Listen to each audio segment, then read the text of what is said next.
Yang pertama, saya pernah mengalami barter entok dengan seseorang sekitar 40 ekor dan 40 ekornya itu mati seketika dalam 1 minggu, habis ludes.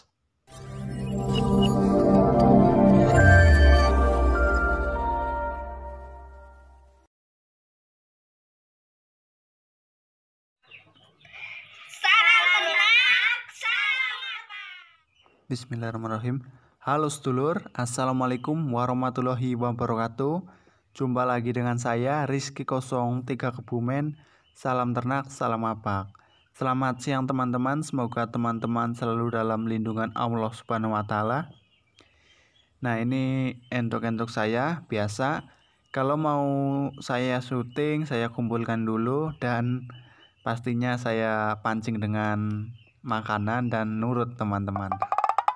Nah, ini entok-entok saya. Ada yang tertinggal pertumbuhannya, masa pertumbuhannya ini yang satu. Ini padahal satu peranakan ini yang putih-putih. Tapi ada yang tertinggal pertumbuhannya, entah kenapa, cacingan atau apa, nanti saya selidiki.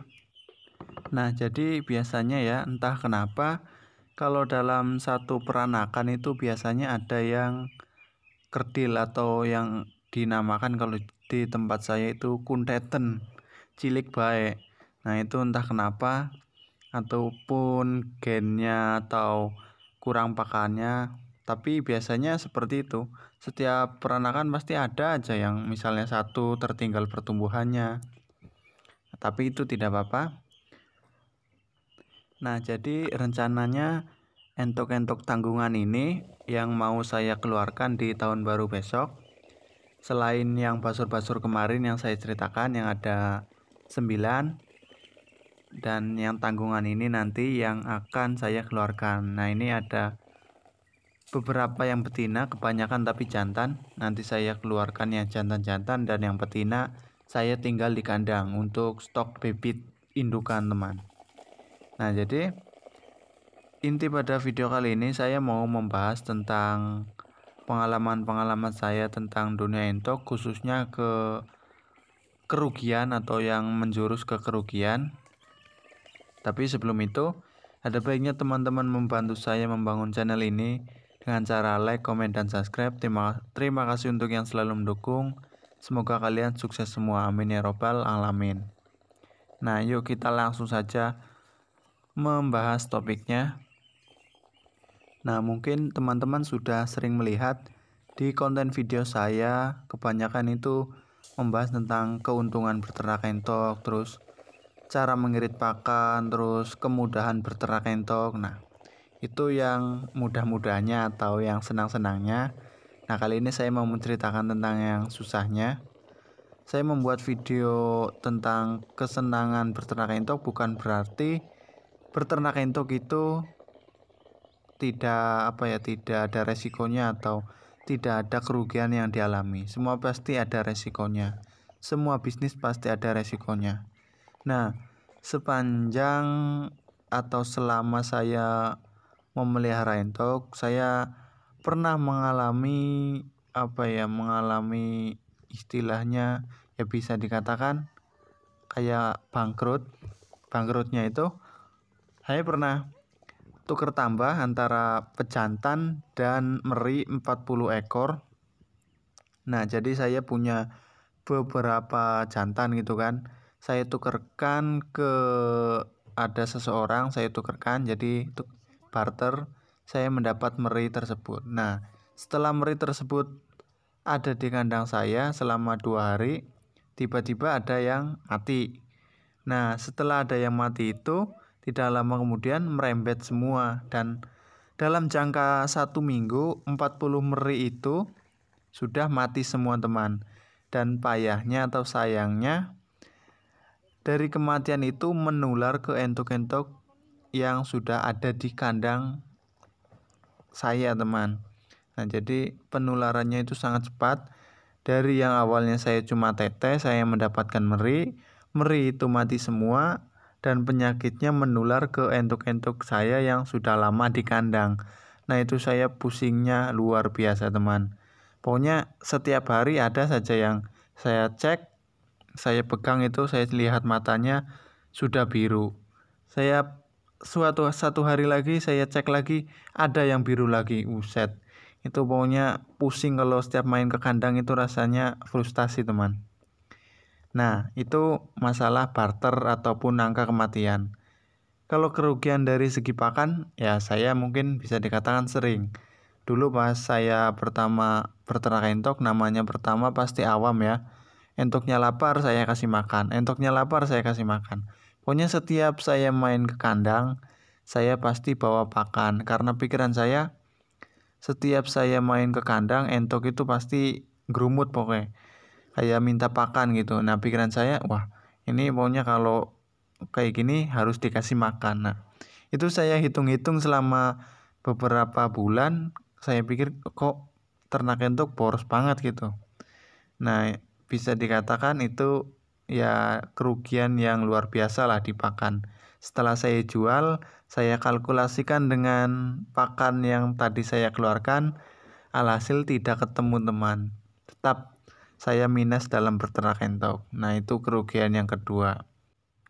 Nah makanya saya sudah tidak heran kalau ada orang yang mau berternak entok atau baru berternak entok terus langsung mempunyai statement, wah saya kapok berternak entok karena ternak entok itu boros. Nah itu saya percaya karena saya pernah mengalaminya.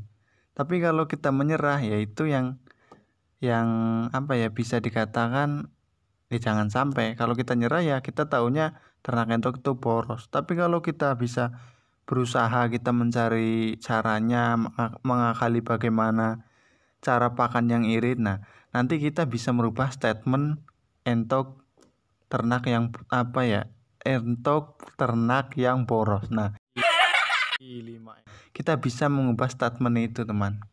Nah itu kerugian yang kedua tentang keborosan pakan. Dan ada lagi yang ketiga, yaitu ditomai tanggane. Nah ini merupakan suatu kerugian juga menurut saya. Karena dulu awal saya memelihara entok, saya memelihara di belakang rumah, teman.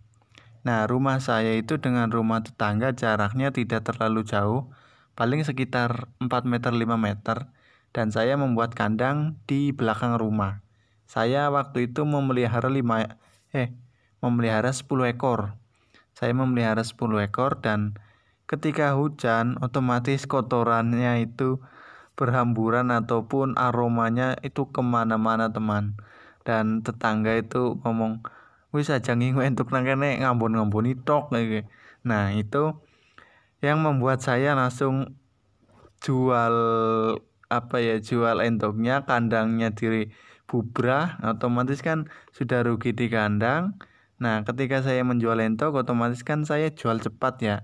Mungkin teman-teman tahu kalau jual cepat itu harganya pasti anjlok karena bukan konsumen yang minta, kita yang minta dibeli itu kan ya.